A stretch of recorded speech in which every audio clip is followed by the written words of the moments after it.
네, 안녕하세요. 소설 파는 남자 소파남 이구용입니다. 네, 이번 순서는 김희환 작가를 모시고 여러분과 함께 하고자 합니다. 네, 먼저 김 작가에 대한 이력을 간단하게 소개를 해드릴까 하는데요. 김희환 작가는 2009년 멀티문학상을 수상했고 2011년 젊은 작가상 우수상, 2017년 SF 어워드 장편소설 우수상을 수상했고 단편 너의 변신은 프랑스, 독일, 인도네시아, 베트남 등지에서 번역 출판됐습니다. 그리고 또 잡지 코리아나를 통해서 9개 언어로 번역 출판되기도 했어요. 이미 그의 작품을 읽은 독자들이 꽤 될 거로 예상을 합니다. 네, 그리고 장편소설 절망의 구는 일본에서 만화로 제작돼서 출간이 됐고 현재 한국에서는 드라마로 제작 중인 거로 확인됐습니다. 그러니까 대본 작업이 한창 진행 중인데요. 네, 그러면 이 정도로 작가님에 대한 소개를 마치고요. 직접 본격적으로 말씀 나누도록 하겠습니다. 안녕하세요. 안녕하세요. 네. 작가로서 데뷔한 때가 언제예요? 첫 책이 나온 건 첫 번째 책이 장편소설이었는데 네. 2004년에 에비터젠의 유령이라는 작품이 있었는데 그게 첫 책이에요. 2004년 작품 한 번만 다시. 에비터젠의 유령이라는 장편 소설입니다. 그렇군요. 그 장편이 그래도 적지 않습니다. 14편이 되는데 그 중에 몇 작품 소개를 해드리면 초이는 지금, 디저트 월드, 절망의 구, 양말 줍는 소년 비롯해서 14편이나 되는데 그리고 또 단편집 이불 밖은 위험해 이런 작품집을 포함해서 여러 그 단편들을 냈는데요. 정말 각기 다른 개성을 지니고 있는데 궁금한 거는 전체적으로 이 작품 속에서 혹시 담고자 했던 어떤 이슈나 아이디어 이런 게 있는지 한번 여쭙고 싶습니다. 제 글들이 이제 장르도 다양하고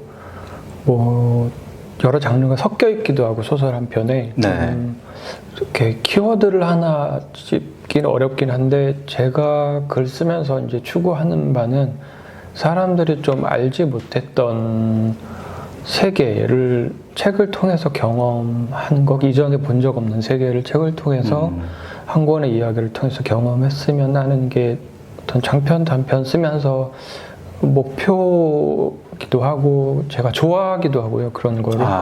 네, 글도 그런 글을 좋아하고 쓰는 것도 그런 거를 좋아하고 그래서 쓰고 있습니다. 그러면은 아마 독자들이 작가님 작품을 통해서 새로운 경험 또 새로운 어떤 아이디어를 구축하는데 많은 글쎄 이 표현이 적절할지는 모르겠지만 도움 내지는 동기부여도 얻을 것 같은 생각이 드는데요. 네, 가끔 이렇게 해외 그 독자분들이 한국 문화에 관심을 가지면서 한국 문학을 즐겨 읽는다고 저는 알고 있거든요. 그만큼 이제 여러 세상에서 보지 못했던, 보여지지 않았던 것에 관심 갖는 독자라면 김희환 작가님의 문학 작품을 보면 아주 만족하실 것 같습니다. 지금 이제 여러 작품 중에서 혹시 애착이 가는, 사실 이런 질문이 조금 그렇긴 한데 그래도 한번 여쭙고 싶습니다. 어떤 작품 좀 더 애착이 가는지. 절망의 구가 이제 2009년에 출간됐는데 제가 애착이 가기도 하고 또 대표작이기도 하고 사람들이 가장 잘 알기도 하고 저도 그 소설을 쓰고 소설이 출간되고 경험이 좀 특별하기도 했고 그래서 어디 가서도 항상 말을 많이 절망의 구라고 많이 말을 하고 있어요.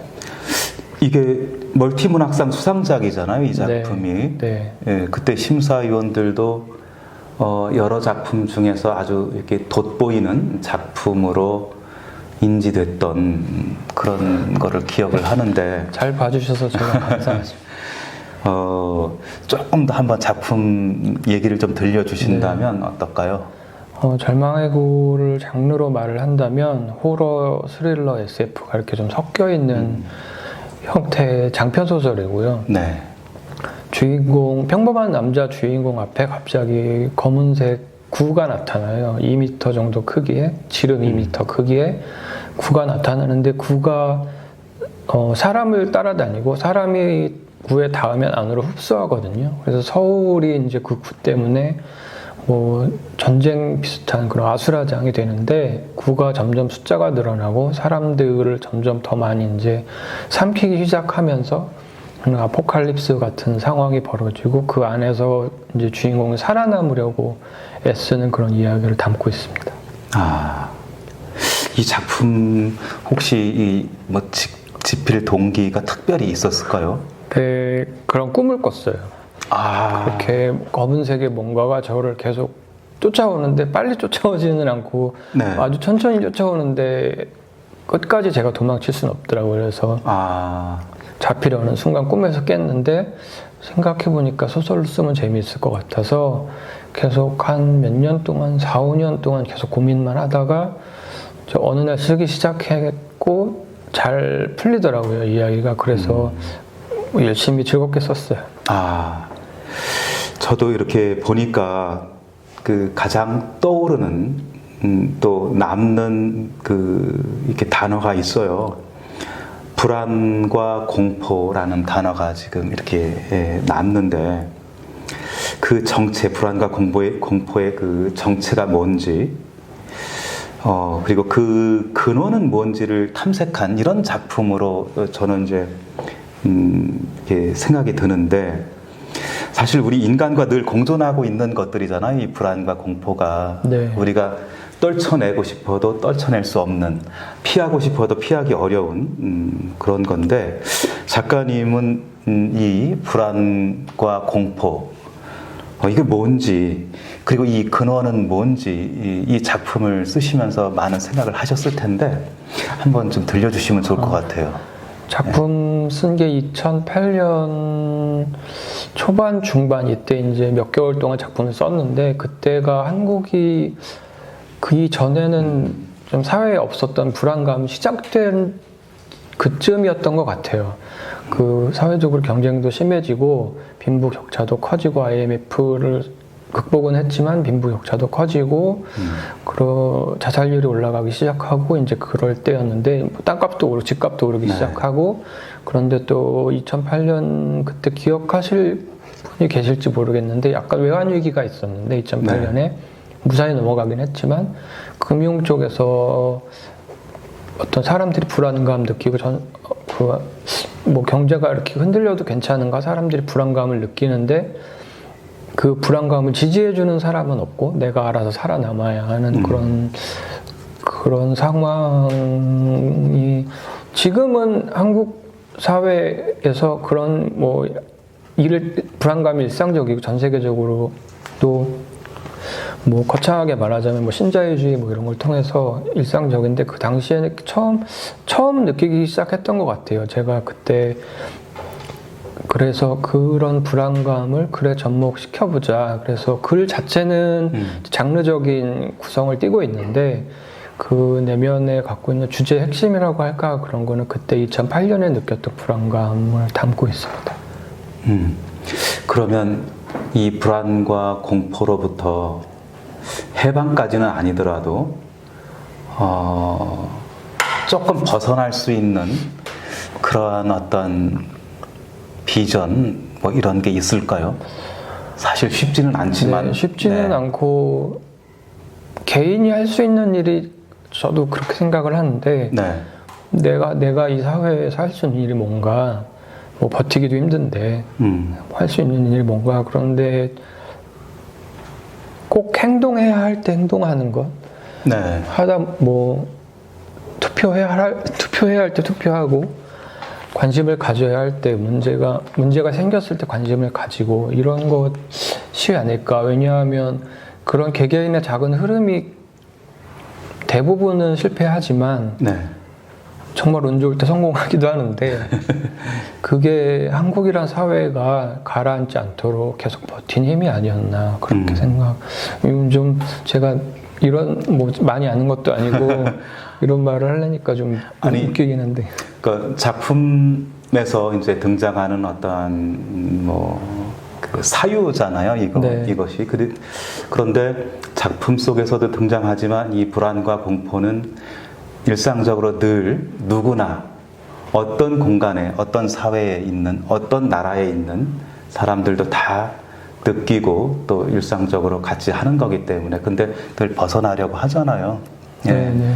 마치 저는 지금 갑자기 한강 작가의 채식주의자가 지금 이렇게 문득 떠올랐거든요. 좀 생뚱맞을 수 있지만 거기서는 악과 폭력이라는 것으로부터 벗어나고자 하는 맥락에서 육식을 거부하고 채식을 택하는데 사실 그렇게 살아가기도 쉽지가 않잖아요. 그래서 그 작품 속의 주인공도 바램은 그렇게 벗어나고 싶지만 현실적으로는 또 어려운 부분도 있는데 이 작품을 보면서 이 불안과 공포라는 그것과 우리 인간과의 관계 이 생각을 많이 하게 하는 작품이라는 생각이 들거든요. 네. 그렇게 봐주시면 뭐 정말 감사하죠. 그래서 아마도 저는 국내 독자분들도 앞으로 더 많이 이제 읽게 되시겠지만 해외 독자들도 이 작품이 이제 다양한 언어로 번역 출판이 된다면 그 부분에 있어서는 많은 공감을 하게 되지 않을까 저는 그러한 기대와 예상을 해봅니다. 네. 그리고 그 다음에 이런 제가 그 외국 그 기자분들이 한국 작가분들하고 이제 이렇게 인터뷰를 진행할 때 많은 질문 중에 하나 꼭 들어가는 질문인데요. 좋아하는 작가나 관심 있는 작가가 있느냐 이제 이런 질문을 하더라고요. 그래서 저도 한 번쯤 한번 드려보고 싶어요. 네, 국내외를 막론하고 혹시 외국 작가는 좀 제가 SF 소설을 많이 좋아하고 쓴 거는 판타지나 SF가 아닌 장르를 더 많이 쓴 것 같은데 읽는 거는 SF를 더 많이 읽었고 최근에는 이제 SF를 많이 더 쓰고 있는데 그래서 과거 SF 작가들을 좋아해요. 가장 좋아하는 작가는 로버트 하인라인하고 로저 젤라즈니 이 두 작가를 가장 좋아하고 두 작가의 영향을 많이 받았고 제가 글 쓰다가 뭐 어려울 때 뭐 어떻게 해야 좋을지 모르겠을 때 그 두 작가 작품을 보면서 장점을 배우려고 노력하면서 돌파구를 찾고 그렇게 많이 정말 그 테크닉이 정말 좋은 작가라서 둘 다 뭐 이런 말 하는 게 우스울 정도로 정말 뭐 인기 있는 작가니까 그래서 그 두 작가를 가장 좋아하고 국내 작가분들은 지금 동시대에 같이 활동하고 계시는 같은 SF 작가분들 그런 분들 작품 모두 다 좋아하고 있습니다. 네. 아마도 작가님의 작품 세계라든가 또는 또 해외에서 독자들이 그 지금 언급하신 그 작가의 작품을 읽은 독자라면 김희환 작가님의 작품을 더 읽고 싶은 그 뭔가가 그런 생각이 들지 않을까라는 그런 생각이 듭니다. 작가님 이렇게 작품을 제가 이렇게 쭉 이렇게 정리해 보면서 판타지, SF, 동화, 추리 정말 다양한 장르의 문학을 지금 이렇게 창작을 해오고 계시고 그런데 끝으로 국내외 독자분들에게 이렇게 한 말씀 인사여도 좋고요. 이렇게 나누고 싶은 말씀을 해주셔도 좋을 것 같은데요. SF 장르 소설 작가로 지금 제가 16년, 17년째 이제 글을 쓰고 있는데, 처음에는 장르 소설을 작가분, 독자님들이 낯설어하고 그때는 책을 많이 읽지 않았어요. 그런데 지금은 SF가 유례 없는 호황 누리고 있고, 뭐 판타지나 이쪽은 출간되는 소설은 많지 않지만 웹소설로는 사실 SF보다도 사실 더 호황이라고 할 수도 있는데, 판타지, 로맨스 판타지, 뭐 그냥 판타지, 현대 판타지 이런 식으로, 이런 장르 개념으로 그렇게 장르 소설이 새로 예상치 못한 호황, 뭐 새로운 물결, 그리고 새로운 작가분들도 많이 나오고 있고, 독자분들의 관심을 많이 끌고 있는 것 같아요. 그래서 네. 제 소설, 저도 그런 작가들 그 흐름 속에 있을 수 있어서 되게 행운이라고 생각하고, 그래서 열심히 글을 쓰고 있고요. 독자분들이 뭐 여러 작가 SF나 판타지 소설을 읽고 관심이 생기셨다면 제 소설도 한번 관심 가져주시면 어떨까, 뭐 이런 생각하고 있습니다. 네. 예, 그렇게 될 거라고 생각을 합니다. 네. 한국을 대표할 수 있다, 저는 그렇게 생각을 합니다. 김희환 작가, 오늘 절망의 구라는 장편 소설을 중심으로 말씀을 나눴는데요. 한국의 SF 문학이 보고 싶다, 관심이 있다 한다면 김희환의 SF 문학, 그리고 그 시작을 절망의 구로 해보면 어떨까 합니다. 많은 사랑을 여러분 하게 될 거라는 생각을 갖고요. 네, 오늘 이렇게 함께 자리해 주셔서 고맙습니다. 불러주셔서 제가 감사하죠. 네, 고맙습니다. 네, 지금까지 김희환 작가를 모시고 절망의 구를 비롯한 그의 문학 세계를 간단하게 살폈습니다. 앞으로 많은 사랑과 관심 부탁드립니다. 지금까지 소설 파는 남자 소파남 이구용이었습니다. 고맙습니다.